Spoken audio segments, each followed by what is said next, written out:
Efendim haber ekranlarından herkese merhabalar. Greetings to all from A-HABER. The eyes of the whole world are focused on the Karabakh region these days. Karabakh, which has been under Armenian occupation for 30 years, is experiencing a great tragedy because despite the humanitarian ceasefire, Armenians continue to fire at civilians and the Azerbaijani army. Naturally, the Azerbaijani army does not leave these attacks unanswered and dealing heavy blows to the Armenian army. What is the latest situation in the region and what can be expected? We will learn the opinion of the President of Azerbaijan, Commander-in-Chief Mr. Ilham Aliyev. Mr. President, we express our deep gratitude to you in particular on behalf of A-HABER. Thank you very much for receiving us. Thank you. Tabii efendim bölgeyle başlayacağız. Mr. President, of course, we will start our conversation with the situation in the region. Yesterday, Armenia fired on civilians yet again. In Tartar, a cemetery was fired on, and 3 of our Azerbaijani brothers became martyrs. What is your assessment of this attack? Öncelikle nasıl değerlendiriyorsunuz? Bu Ermeni faşizminin növbəti təzahürüdür.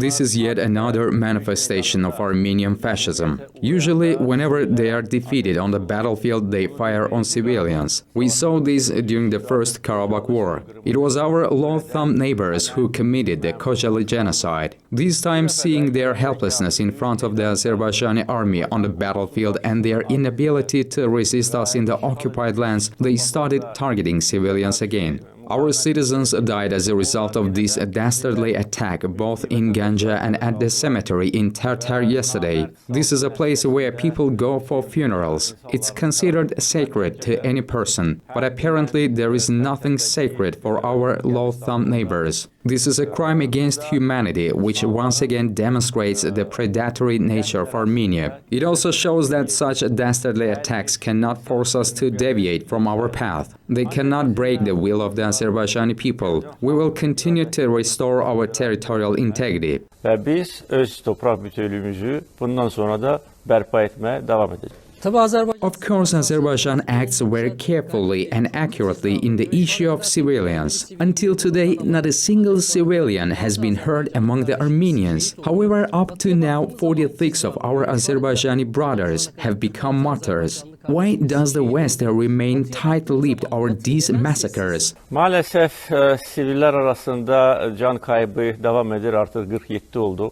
Unfortunately, civilian casualties are continuing. There are already 47. A total of 222 civilians have been injured. About 2,000 houses have been either completely destroyed or seriously damaged. I have already said that we will avenge these people on the battlefield. We have never opened and are still not opening fire on civilians, despite the fact that there have been attacks on Ganja and Tartar. Today from 6 to 8 a.m. more than 220 shells fell on Tartar, Agdam, Goranboy and other districts. So these heinous attacks continue. Their main goal is to kill civilians, sow panic and fear among the population of Azerbaijan, stop us and achieve their dirty intentions. But they are seeing that this does not work out, and no matter how many shells fall, the citizens of Azerbaijan proudly live on their land and endure all these difficulties. They are united around one goal, to return Karabakh, to raise the flag of Azerbaijan in all the occupied lands, and to restore our territorial integrity. As for your second question, why the West is silent, we saw this during the First Karabakh War too. Armenia unleashed aggression against us, occupied our lands, committed genocide against our people, but sanctions were applied against Azerbaijan. At that time, in 1992 and 1993, the Western media formed such a perception that Azerbaijan was an occupier, an aggressor, while Armenia was a victim of aggression. We are seeing this even today on a smaller scale, because it's no longer possible to deny and hide the truth. Həqiqəti danmaq, gizlətmək mümkün deyil. Efendim 1993 yılında Mr. President, at that time in 1993 in particular, in November, a ceasefire was also announced. And it was also violated by Armenia, which massacred people. Today Armenia wants a ceasefire again. What is the purpose of the ceasefire? To stop the advance of the Azerbaijani army? Bilirsiniz, bu onların taktikidir. Ateşkəsi istəyən Ermənistan oldu. You know, this is their tactic. Armenia requested a ceasefire. Convinced that they could no longer defend the occupied lands on the battlefield to hold on to them, they requested a ceasefire. We also received such an appeal. You know that Russia has undertaken this mission and said that a ceasefire could be declared for humanitarian purposes, for the exchange of bodies and prisoners. However, at the same time, the Moscow statement indicated that it was necessary to resume negotiations on the substance of the issue. In addition, the format of the negotiations should remain unchanged. But apparently, they wanted to take advantage of the ceasefire. Less than a day later, this dastardly attack on Ganja was carried out. After that, they began to strike at our other cities and in fact grossly violated the ceasefire. So this is their tactic. Obviously, they needed a ceasefire in order to gather strength, take mobilization measures and launch new attacks on us. Because after this ceasefire, they tried to occupy the settlement of Hadrut again and attacked it 3 times. And they were defeated all 3 times. Their intention is to return the lands that they lost that do not belong to them and to continue their aggressive policy. Onların niyyəti itirilmiş və onlara mənsub olmayan toprakları yenə də qaytarmaq və beləliklə öz işğalçılıq siyasətini davam etdirməkdir. Bu arada tabii Hadrut hala bizim diye yalan... By the way, false propaganda is currently being conducted. They claim that Hadrut is still with them. They cannot accept it. Evet, bugüne kadar bu yalan propagandaları yapırlar. Yes, they are still engaged in this false propaganda. The Azerbaijani flag has been flying in Hadrut for several days now. The vast majority of the hills adjacent to Hadrut are under our control. If Hadrut had not been taken, it would have been impossible to take the villages of Khojavend district. We moved there only from the Hadrut direction. Biz yalnız Hadrut istikamətindən ora irəlilədik. Şimdi efendim insani ateşkes... Mr. President, since the announcement of the humanitarian ceasefire, transport planes have been constantly delivering missiles from Russia, in particular to the Yerevan airport. This, in essence, is a crime. In particular, you talked about the closure of borders with Iranian President Rouhani and about the delivery of missiles with Russia. These weapons are provided free of charge. What would you like to say to Iran and Russia in this regard? İranla əlaqədar, İrandan Ermənistana silahların göndərilməsi ilə əlaqədar bizdə hər hangi bir məlumat yoxdur. We do not have any information about the shipment of weapons from Iran to Armenia. On the contrary, I can say that Iran and Georgia have closed their airspace and land roads for the transportation of weapons to Armenia. In this regard, we would like to reiterate our gratitude to the governments of Iran and Georgia. According to our information, weapons are being smuggled across Georgian territory by commercial and cargo planes. Armenia has recently purchased 1 plane. According to our information, it bought it for $30 to $40 million.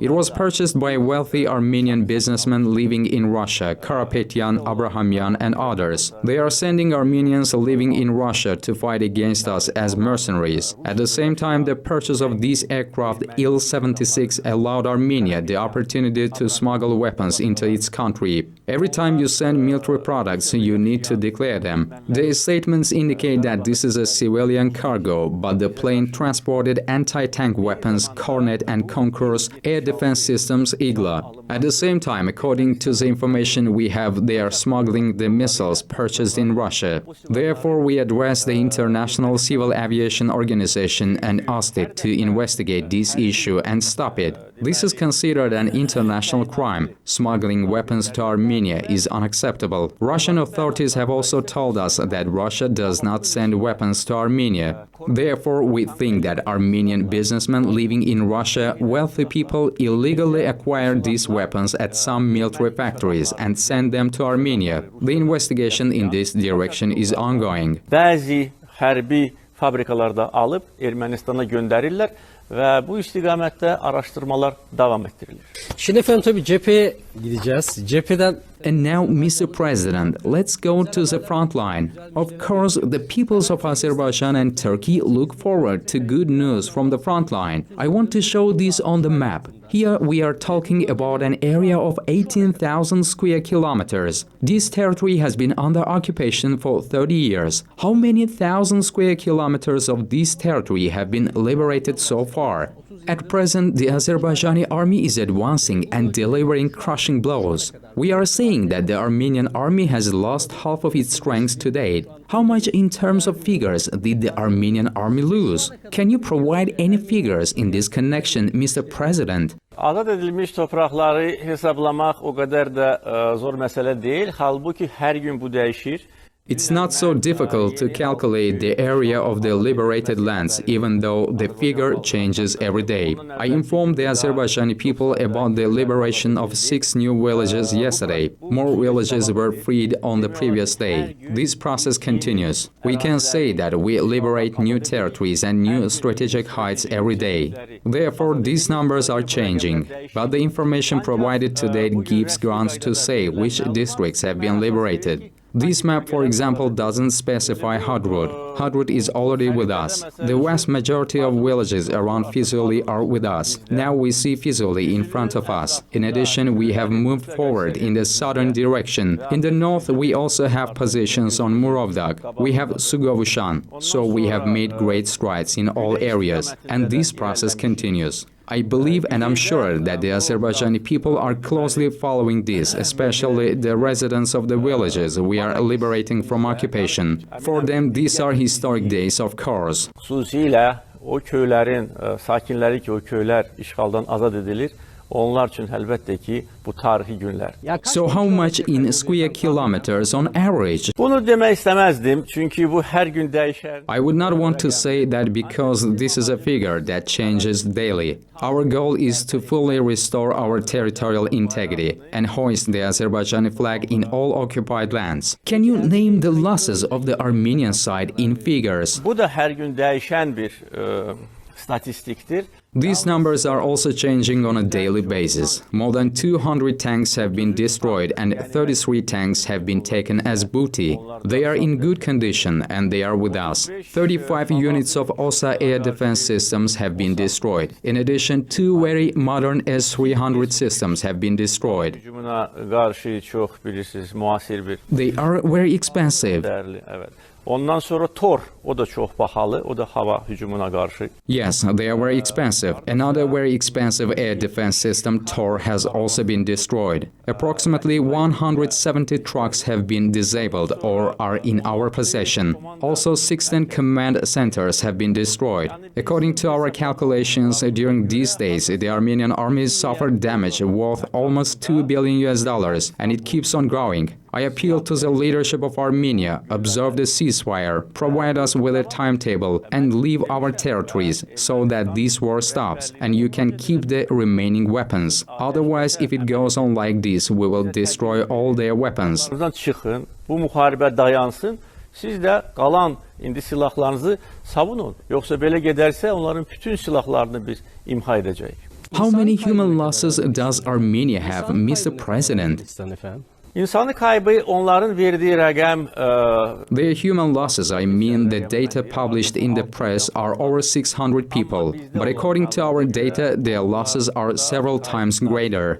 yəni birkaç dəfə bundan daha çoxdur. Yani Ermenistan So Armenia is hiding its losses, but the situation at the front is different. İndi baxın, indi əgər 200 tank imha edilibsə, If 200 tanks have been destroyed to date, then you can see what figure it comes to by counting their crew. In addition, count the losses on the battlefield, the personnel of the command centers and the crews of other installations. There is footage of the destruction of their equipment, so I would not like to give any specific figures. I'm always in favor of providing exact figures, not unverified data, but their losses are surely above 600. We don't know how many weapons they have, but the question arises as to where they get the money for the weapons. Everyone knows the budget and foreign exchange reserves of Armenia. In just 17 to 18 days, their weapons worth $2 billion have been destroyed, and they have more. This is the statistics of weapons destroyed in the occupied territories alone. How many more weapons are there in Armenia? Notice how many weapons they have. Where did they buy it? Where did they get the money? Of course, they don't have so much money, so they were given it for free. Nereden bu parayı buldular? Tabii ki bunlarda bu kadar para yok. deməli bunu bedava aldılar. Mr. President, 18th of October is an important day, Independence Day of Azerbaijan. The people of Azerbaijan expect good news from you on this day, inshallah. Will you announce any good news about Karabakh? Would you like to share it with our Turkish and Azerbaijani brothers on A-HABER? Bilirsiniz, bu doğrudan da tarihi bir gündür. Çünkü Azərbaycan 20-ci əsrdə ikinci dəfə. You know, this is a truly historic day because Azerbaijan gained independence for the second time in the 20th century. The first years of independence were very difficult and tragic for us. We could have lost our independence as we did it in 1920 when independence lasted only 2 years and the Azerbaijan Democratic Republic fell. This time Armenia's aggression against Azerbaijan and at the same time civil strife within the country led to a major crisis. Only after national leader İlham Aliyev came to power in 1993 did the situation stabilize and Azerbaijan confidently embarked on the path of development. Therefore, 18th of October is a very significant day for us. But during this period, during these 17 to 18 days, I have never set the task for the army to take dislocation on this or that date, because the war has its own rules, its own laws. The key thing for us is to restore our territorial integrity. It doesn't really matter when we share the good news, on the 17th, 18th or 19th. It's important that we do this, that we achieve this. At the same time, we can and we probably will provide information about the liberated villages today. But the most important thing is to occupy strategic heights, because by taking these heights, we gain control over a wider territory, which creates conditions for a more successful counter-offensive operation by the Azerbaijani army in the future. Uğurlu əks hücum, əks tərus əməliyyatının daha da uğurlu olmasına şərait yaradırıq. The heart of Karabakh, the apple of its eye is Shusha. The Azerbaijani people are waiting for news about Shusha. Inshallah, are you heading for Shusha? İstiqamət hər tərəfdir. We are headed for all the territories. Every inch of the occupied lands, every city is dear to us. It's native for us. For me, all villages and cities are equally valuable. But you know very well that Shusha occupies a special place in the hearts of the Azerbaijani people. This is our historic city, a hotbed of ancient culture. Shusha gave the Azerbaijani people many very talented and outstanding personalities. Of course, without Shusha, our mission will be half done. Naturally, this issue has always been on the agenda in the course of discussions. You know, there were many questions at the negotiating table in the previous period. Some suggestions were that Azerbaijan should get back 5 districts and be content with that, while the rest should stay with the Armenians. In other words, we were told that we want everything at once, but this can't happen, and that there must be a compromise, and so on. But I never agreed to that. It would be completely wrong to get 5 districts and leave the rest for later indefinitely. Therefore, at different stages, mediators and some international organizations wondered why Ilham Aliyev did not agree to this. We are telling him that 5 districts are being returned now. Although Armenia, as it turns out now, did not want to return these 5 districts either, but there have been such proposals. However, my position has always been that without Shusha, our mission would be half done. Therefore, of course, the liberation of Shusha occupies a special place among our goals. We must aspire to this. We must achieve this. When will that happen? Şuşanın işğaldan azad edilməsi bizim hədəflərimizin arasında xüsusi yer tutur. Buna biz çalışmalıyıq, buna biz nail olmalıyıq. Ne zaman bu olacak? Soon, Mr. President. Onu yani The near future will show. İnşallah. Inshallah, your late father probably bequested to you to liberate Karabakh. By the way, I would like to learn about this will. You are actually fulfilling it now. On behalf of the Turkish people, we congratulate you and the Azerbaijani people. What do you want to say about your father's will?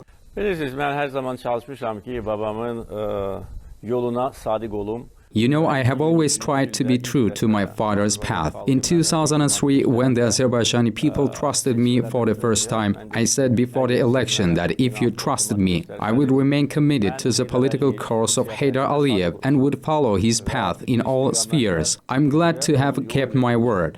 Today, the rapid and successful development of Azerbaijan, the great respect we enjoy in the international arena, the solution of social, economic and other problems within the country, the implementation of large projects are of course a continuation of Heydar Aliyev's path. The world is changing, of course. The balance of power in the world is changing. Today's world cannot be compared to what it was in 2003, but our strategic goals remain unchanged: to strengthen the independence, to remain committed to an independent policy, never to depend on anyone, not to bow our heads to anyone, to preserve and protect our dignity and to restore our territorial integrity. This was my father's will in a nutshell. Of course, the restoration of territorial integrity is our number one goal. In order to achieve this, we have made great effort: political, economic, diplomatic and military. Our army has actually been formed anew. The whole world can see the potential of our army today. According to the information provided to me, military specialists from some developed countries are already studying our experience. I'm sure this experience will be reflected both in books and in research papers. Therefore, remaining committed to my father's path, we are fulfilling this honorable mission.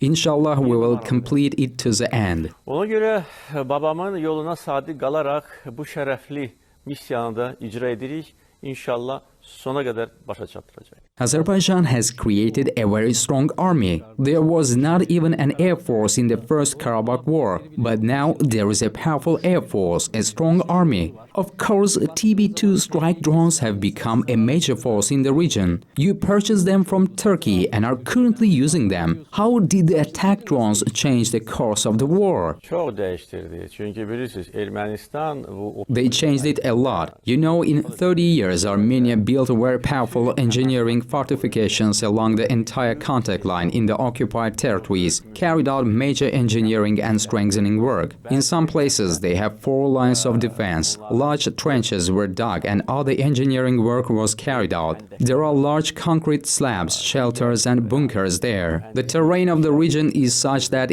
a natural fortification is itself, because this is a mountainous area. We are going from the bottom up. It's very difficult for any army. It's a very difficult and risky task. Therefore, the work we have carried out in this direction required great heroism, of course. Precise destruction of enemy equipment required unmanned aerial vehicles. We are very glad that the developed military-industrial complex of Fraternal Turkey has begun the production of these excellent attack and conventional UAVs. Azerbaijan is the first foreign state to have acquired them from Turkey. As I have already said, Armenian military equipment worth $1 billion has been destroyed with the help of Turkish drones alone. Another billion worth of equipment has been destroyed by our other military facilities. So this has greatly changed the course of the war. Çok değiştirdi bu.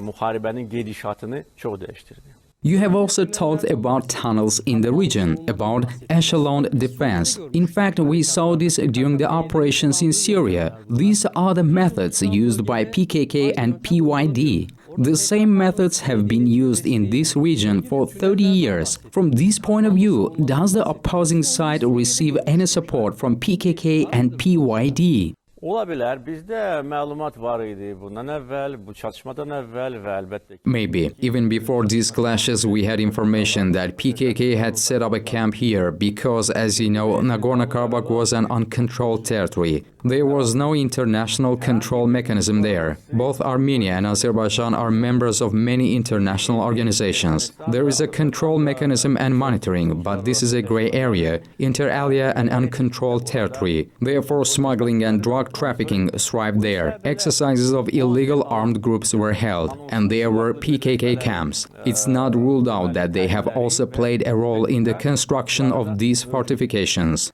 Ve istisna edilmir ki onlar da bu istihkamların kurulmasında da. How many PKK camps are there in the region? Onu biz diyebilmeriz çünkü onlar bir yerde durmuyorlar, onlar değişir yerleri. We cannot say this because they do not stand in one place. They are always on the move, but there were quite a few of them. In any case, we had this information even before the latest clashes. Today, there are suspicious persons among those who were killed on the Armenian side. There are people with Canadian and Lebanese passports. There are people who cannot be identified, but it's certain that they are not Armenian soldiers. In other words, they are mercenaries. Mümkün olmayan insanlar var ama dəqiq ki onlar Erməni əskəri deyil. Yani bunlar Paralı muzlular. askerler. Evet. Paralı asker, biz buna muzlu diyoruz. Muzlular. Armenia is carrying out missile attacks from its territory. If it continues to attack from its territory, do you have the right to conduct operations on the territory of Armenia? Hayır, bizim belə fikrimiz yoxdur. Mən bunu dəfələrlə demişəm. No, we are not thinking about that. I have repeatedly said that we have no military targets on the territory of Armenia. We have no intentions of moving the military operation to the territory of Armenia. We do not set our sights on the lands of other countries. We simply carry out these operations within the borders of the country, within the framework of Azerbaijani lands recognized as such by international organizations and the world community. So far, we haven't crossed into the territory of Armenia. I must also say that an attack was launched on us on the Armenian-Azerbaijani border in July. The armed forces of Armenia managed to penetrate into Tavuz district and some of its territories. We threw them out of there and were able to defend our lands. We threw them back. After that, we could have crossed the border. In other words, there were no serious obstacles in front of us. These battles already show that if we have managed to break through from there, it would have been much easier to do it there, because there are no such fortifications there. But we didn't do it because we thought it would be wrong. We defend ourselves on our lands and must expel the occupiers from our lands. But if they continue to use such dangerous weapons as Tochka U, Iskander, Scud and others from the territory of Armenia, just as they struck at Ganja from the Vardenis region of Armenia, then this will become a legitimate military target for us. Everyone should know this. Bizim üçün legitim, kanuni, hərbi hədəflər olacaq. Bunu hər kəs bilsin. You are receiving messages of support from Turkey and Pakistan. In particular, President Recep Tayyip Erdogan has said, "We are ready to provide any support." In this context, will you ask Turkey and Pakistan for military support? Hayır, belə bir bizim fikrimiz yoxdur. Türkiyə və Pakistan No, we have no such thoughts. Turkey and Pakistan are the first countries to support us. After them, the number of such countries began to grow. Following this, Afghanistan expressed its support.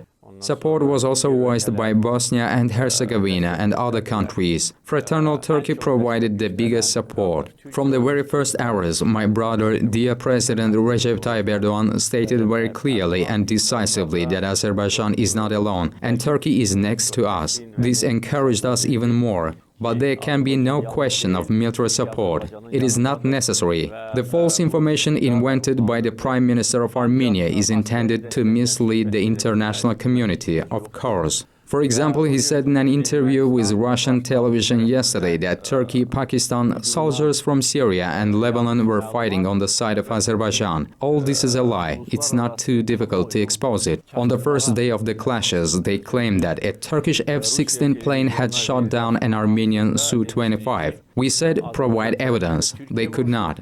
Then everyone was convinced that it was a lie. They are not talking about it any longer. Now they have invented a new lie that Pakistani and Turkish soldiers are fighting for us. Let them produce evidence. There is none. The Armenian side is primarily trying to diminish the strength of the Azerbaijani army, to suggest that Azerbaijan could not have done it alone. Secondly, another of these lies is that these clashes allegedly have already gone beyond the region and turned into a more global confrontation. This is also a lie. We receive only moral and political support from Turkey, Pakistan and other fraternal countries. Mr. President, who is worried about the friendship and close ties between Turkey and Azerbaijan? Bizi istəməyənləri, Türkiyənin gücünün Those who don't like us, those who are not interested in the power of Turkey growing. This is well known. There are such circles in many countries. These are Islamophobic circles. Unfortunately, Islamophobia is growing in Europe today. The attitude towards refugees from poor countries is also obvious. Therefore, Islamophobic parties are now receiving parliamentary seats in several European states. Radical fascist parties are getting more votes. This is a very dangerous trend, first of all for Europe, because this is a tendency that paves the way for racism, discrimination, xenophobia and Islamophobia. At the same time, along with Islamophobic forces, there are circles concerned about Turkey's strengths. Erdogan's Turkey is not the Turkey of 20 years ago. We and our brothers living in Turkey know this. Turkey enjoys great authority in the world today. No one can dictate anything to Turkey or force it to do anything. Turkey defends its interests in the world, the interests of its allies, builds its security the way it wants, and enjoys authority in the international arena. Not a single issue in the region can be resolved without the participation and consent of Turkey. Syria, Libya, and the Mediterranean have demonstrated this. So these are the forces that are not interested in the power of Turkey growing and are worried about it. This is natural. Ve bundan narahat olan güvvelerdi bunlar. Bu tabidir. Mr. President, you said that unity brings about strength. Why is it important for Turkey to be strong? Türk dünyası için ona göre ki bu büyük bir güçtü ve bizi It's important for the Turkic world because it's a great power that makes us stronger too. I have spoken about this many times, both in Turkey and in Azerbaijan. When my dear brother President Recep Tayyip Erdogan was here, I said that the Turkish-Azerbaijani unity brings stability to the region. If these exact messages had not come from Turkey in the first hours of the clashes, then perhaps others would have intervened in these matters. Turkey's messages stop everyone. Azerbaijan is not alone. Turkey will be next to Azerbaijan until the end. Of course, the Azerbaijani-Turkish unity has already turned into a very serious geopolitical factor, and this is a positive factor. Our unity is not aimed at the interest of any other country. We simply defend our interest and going our own way. Let no one interfere in our affairs and don't poke their nose into our internal issues. This is what we want. Where did Turkey interfere before? Nowhere. Whose affairs did Azerbaijan interfere? No one's. We are simply saying, don't touch us, step aside. We will be friends and partners. We will cooperate, but let everyone go their own way. We want this and we have the right to do so. Ama sizinki sizde, bizimki bizde. Bunu biz isteyirik ve buna hakkımız çatır. Is it possible to find a way out in the settlement of the Karabakh problem at the negotiating table without Turkey's participation? Tabii bu aslında de facto Türkiye artık masada. Ben bunu söylemiştim. Turkey is already de facto at the negotiating table. I have already said that. This is a reality. Turkey is discussing the issue with countries located in another region today. You also know that a telephone conversation took place between the presidents of Russia and Turkey. There were negotiations between the ministers of foreign affairs and defense. At the same time, high-ranking officials of Turkey have been in contact with their colleagues from Iran and other countries. Therefore, Turkey is de facto here. When the Minsk Group was established in 1992, Turkey is already a member of it. It did not become a co-chair for reasons I don't know. In other words, we wanted Turkey to be a co-chair from the very beginning. But Turkey itself did not go for that at the time. If it had wanted to do that, I think it could have become a co-chair. This is why I'm saying that there is a great difference between today's Turkey of Erdogan and the then Turkey. If it had been a co-chair, this issue would have been resolved long ago. Therefore, we are saying that this issue cannot be resolved without Turkey. I'm not saying that the Minsk Group should be consigned to history. No, let them work too, even though they haven't reached any result in 30 years. But to leave Turkey outside this process is both wrong and impossible. Ama Türkiye'ni bu prosesten, bu süreçten kenarda saklamak hem düzgün değil hem de ki mümkün değil. Mr. President, how would you assess the position of France, a co-chair of the Minsk Group? Bilirsiniz Fransa'nın son açıklamaları You know, I think the latest statements of France have been positive. At the same time, my last telephone conversation with the President of France was also very positive. Of course, France as a co-chair should be neutral. I have already said that any country can have special ties with another country. In other words, at the national level, any country is free. No one can object to that, but co-chairmanship is a different mechanism. This imposes a great responsibility on co-chair countries. Therefore, within the framework of this mandate, they must be neutral. I think that the actions and approaches of France today are positive. Herhalde heyetin gönderilmesi Ermenistan'a ve Azerbaycan'a bu bir tərəfliyi bir daha təsbit edir.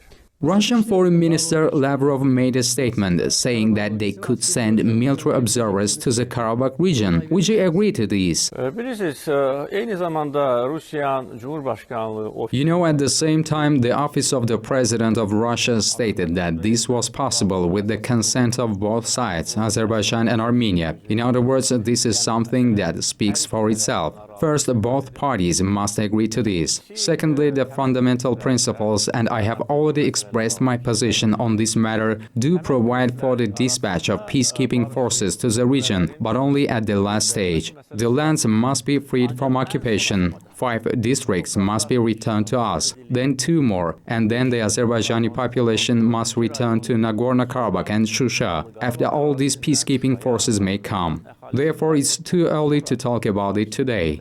Third, what countries will be represented in this peacekeeping force? This must also be agreed by both parties. During the negotiations, there were no discussions on this issue. I believe that the statement of the office of the President of Russia is fully justifiable. Both parties must agree to this. You must agree to this and provide a timetable. Today, when there are active clashes, it's a little too early to talk about it. Bugün faal çatışmalar gede bu hakta konuşmak bir qədər erken. Sure, there are ample minerals in Armenian-occupied Karabakh. We know that there are gold deposits in Kalbajar. These gold deposits are actually the main concern for Armenia. Odur, amma əsas onların bizə olan əzəli nifrətidir. True, but the most important thing is their eternal hatred of us. Armenia is pursuing a policy of fascism. They instill hatred for Turkey and Azerbaijan, describe Turks as enemies to his children. They poison the brains of their people. So this is what lies at the heart of Armenia's occupation policy. This is the main issue. In other regions too, there are fertile and excellent lands for both crop and livestock production. They are exploiting them. There are gold deposits in Kalbajar. They are illegally exploiting them. We have sent letters to all the companies that help them in this matter and invest there. In my statements before the start of these clashes, I said that we are warning all these foreign companies for the last time. Either cease your activities or we will sue you where you will have the final say. Because their activities are illegal. Armenia sells the gold mined there abroad and makes money. They transfer the natural resources extracted there, the products of our land, to Armenia. Therefore, there are many objectives here.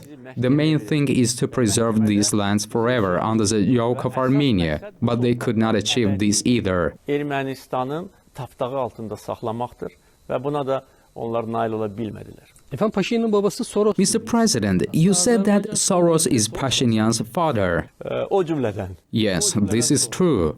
Əslində mən deyəndə dedim ki, mən Soros deyəndə It turns out that Azerbaijan is also fighting with Soros in the region. With Soros too. In fact, as I said earlier, when I talk about Soros, I mean not only George Soros. This is a concept. This movement is destructive and predatory. This is a colonial movement. Look at the photo of Pashinyan with Soros. What a disgusting photo. It's on the internet. They stand there, their bodies pressed against each other. A shameful photo. They both laugh, they have a smile on their faces. This photo actually shows who Pashinyan is, because Soros groups played a big role in organizing the coup in Armenia, and Pashinyan always took an anti-Russian position. The name of his party in Armenian is ELK. When translated, it means exit. Exit from where? From the Collective Security Treaty Organization with Russia and from the European Union. When he was a deputy, he always spoke out against Russia, took an anti-Russian position. Therefore, I'm surprised when some political circles in Russia still take his side. After all, he made a revolution against pro-Russian forces, imprisoned pro-Russian presidents, as well as the chairman of the main opposition pro-Russian party. He did everything against Russia, started criminal cases against Russian company Gazprom and the railway company of this country. He arrested the chairman of the CSTO, a NATO-like organization who was of Armenian origin. So this is a person who is ruled by Soros. Also look at his team. They are all representatives of the Soros Foundation, Open Society Institute, Amnesty International. So Soros came to power in Armenia, but he suffered a fiasco. Yani Soros bugün Ermənistan'da hakimiyete geldi ama iflasa uğradı. Efendim Türkiye'den Mr. President, did you ask Turkey to station a military base in the country? In this regard, you made a statement in which you said that a Turkish military base could be located on the territory of Azerbaijan. Have you had any negotiations on this matter? Hayır, bu konuyla ilgili hiç herhangi bir görüşme olmamıştır. No, no negotiations on this issue have been held. This has never been discussed, and such a question does not arise today either. Our cooperation with Turkey in the military sphere is getting stronger every day. I have already spoken about this, and I want to say again that 10 military exercises were held last year. Exercises involving air defense forces, special purpose troops and others. Therefore, cooperation in this area is at the highest level, and the deployment of a base in Azerbaijan has never been a subject of discussion. Azerbaycan'da yaratılması meselesi hiç zaman müzakere predmeti olmamıştır. Mr. President, you said that Azerbaijan had changed the status quo at the front line. What was the status quo, and what will the new status quo be like for Azerbaijan? Yani statü quo artık yoktu. Ben bu hakta öz sözlerimi dedim ve bu reallık. The status quo is gone. I have already spoken about this, and this is a reality. What was the status quo? It meant the preservation of lands under occupation, and this was despite the fact that 10 years ago the Minsk Group co-chairs made a very positive statement on this matter. It said that the status quo was unacceptable, but no tangible steps were taken afterwards. We have been waiting for a change in the status quo for 30 years to achieve this through negotiations, but that did not happen. Therefore, we destroyed it on the battlefield. It's gone. The city of Jabrail is with us. Most of the villages of Jabrail district are with us. The vast majority of villages in Fuzuli district are also with us. Now we already see the city of Fuzuli. Hadrut is with us. Sugovushan is with us. Can you see the center of Fuzuli now? We can see it, of course. So can we hear good news from there in the near future, inshallah? İnşallah. Yani hangi status quo'dan söhbət gedə bilər? Status quo da yoktur. Inshallah. So what kind of status quo can we talk about? There is no status quo or a line of contact. We broke through it as well. So over these days we did what we could not do within the framework of the negotiations. Biz etdik. efendim tabii şeyi sormak istiyorum özel. Şimdi tabii savaş Mr. President, I want to ask you one more question. The war is still going on. I would like to ask you about the events that saddened and delighted you the most. By the way, the symbolic photo is of 4-year-old Bakhtiar from Ganja who is smiling despite the injury. This photo has become a symbol for the whole world. We have interviewed him. And you know what he said, this 4-year-old child? He said, Karabakh is ours, Karabakh is Azerbaijan. Mr. President, what impressed you the most, saddened and made you happy? En çok üzen bizim itkilerimizdir. Hem siviller arasında hem askerler arasında. Our losses sadden me most of all, both civilians and soldiers. Our young soldiers, having demonstrated selflessness and valor, became martyrs in the name of their native lands. This is a great tragedy for our people, for their relatives, a great tragedy for their parents. Therefore, the death of every Azerbaijani, whether civilian or soldier, it doesn't matter, is the greatest suffering for me. They are all our compatriots, our sons, brothers. And what pleases me most of all is the unbreakable will of the Azerbaijani people, because people living under fire do not move. Armenia wants to turn Tatar into Stalingrad, into the second Agdam, Fuzuli. Why are you shelling this civilian city? Take that funeral ceremony. More than 200 shells were dropped this morning in the course of 2 hours. Why? What is there in Tatar? People live there. So this is Armenian fascism. They also want to intimidate us. In addition, they think that we are living in the 1990s when they attacked us. Our army could not resist them, and our citizens left those regions, became refugees and internally displaced persons. They have these ideas, but they should know that the present-day Azerbaijan is not what it was before. Today's Azerbaijan is a strong state, capable of defending itself. Our citizens live under shelling, but do not leave these places. Their houses are on fire, all property is lost, but they say, "Long live the motherland." This makes me happy the most, and also to see our flag on the lands liberated from occupation. This is what makes me happy. Ve aynı zamanda bununla beraber bizim bayrağımızı işğaldan azad edilmiş torpaqlarda görməyimdir. Ən mutlu edən bax bunlardır. Mr. President, 83 million people in Turkey pray for Azerbaijan every day. Do you feel these prayers? What would you like to say in connection with these to the Turkish people? What message do you have? Təbii ki, görürəm və bu dualar və Azərbaycan xalqının duaları bizim digər ölkələrdə yaşayan Of course I do. These prayers and the prayers of the Azerbaijani people, our friends and brothers living in other countries, are saving us because our cause is a cause of justice. We are fighting for our lands. Armenia's war is a war of evil forces. We have always seen and felt Turkey's support. In recent years, the leaders of Turkey and Azerbaijan have tied our countries to each other with such strong ties that this unity and this brotherhood is unshakable. I receive many letters from Turkey these days. People write, Mr. President, I'm also ready to come. I'm ready to help. This is very touching and makes us happy.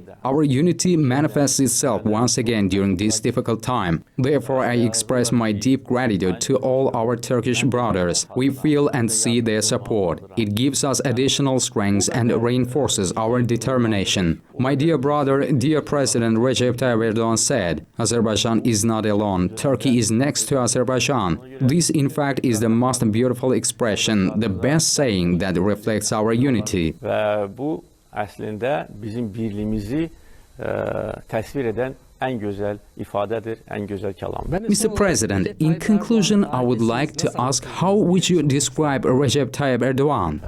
Recep Tayyip Erdogan mənim qardaşımdır. Bizim çox yaxın ilişkilərimiz var. Recep Tayyip Erdogan is my brother. We have a very close relationship. Both as presidents and as two people, I have deep respect for him. He is a world leader. He has raised Turkey to high peaks. He has elevated Turkey. Thanks to him, the whole world knows Turkey as a worthy and proud state. Both some countries and unfortunately some political forces in Turkey itself are showing great injustice towards him. I cannot interfere in these matters, of course, but as a person I cannot remain indifferent to this, because he has done a lot for Turkey. There is no one else in Turkey today who would love it so much, protect its interest, be ready to do anything for it. Everyone should know this. Everyone in Azerbaijan knows this. Many people in Turkey also know this, but I want to tell those who don't. Political strife takes place everywhere, but there is also a national question. There should be no political struggle in the national question. In the face of danger, we must unite. Turkey is being attacked from all sides today. To endure this, to withstand these attacks takes tremendous courage. It requires great professionalism, knowledge and determination. This is the kind of person my brother is. I can say this absolutely sincerely because I know him well. I would like to wish him continued success. His words, his actions, his life are very important for the entire Turkic world. And we will continue to make great effort to unite and deepen cooperation of the Turkic world. Birləşməsi və işbirliyin dərinləşməsi üçün biz bundan sonra da böyük səylər göstərəcəyik. And last question, Mr. President, you said about the need to be together with Turkey. In this context, have you received messages of support from the Turkish opposition? Belə çabalar oldu, belə mesajlar gəldi. Yes, such messages have arrived. You know, I'm the kind of person who says everything as it is. There is no need for diplomacy in this matter. The main thing for me in Turkey is the attitude towards my brother. Someone who treats him well has a place in my heart. Those who treat him unfairly, oppose him, there is no place for them in my heart. Of course, I express my gratitude to everyone who wants to provide support. However, I believe, and everyone should know this, that if Erdogan wasn't there today, Turkey could be faced with a big disaster. Let everyone know and understand this. I say this as an ordinary citizen of Azerbaijan. You can hear it today from 10 million citizens of Azerbaijan. The Turkish-Azerbaijani unity is strengthening. Therefore, people who ensure this unity should receive the necessary support everywhere in national issues. As for questions between parties, this is a different matter. There is a national issue in which everyone should be a patriot. Milli məsələlərdir. O ki qaldı partilər arasındakı məsələlər, o başqa bir şey. Milli məsələ var. Milli məsələdə hər kəs gərək vətənpərvər olsun. Çok teşekkür ederiz efendim. Bize vakit ayırdınız, sorularımızı cevapladınız. Efendim, Mr. President, thank you very much for taking the time to answer our questions. Karabağ'da yaşanan gelişmeleri ve bundan sonra yaşanabilecek muhtemel olayları konuştuk. Kendisine çok teşekkür ediyoruz. Hayırlı günler diliyoruz efendim. Hoşça kalın.